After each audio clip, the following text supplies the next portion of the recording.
থেকে এখানে জোগাড় শুরু হয়ে গেছে মায়ের মন্দিরে।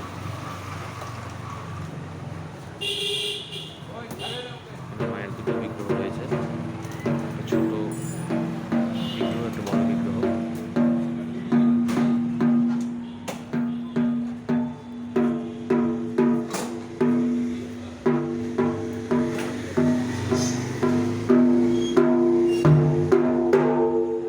রাতে সারা সব জায়গাতে সব কালী মন্দিরেই পুজো হচ্ছে, অমাবস্যা দিনের পুজো।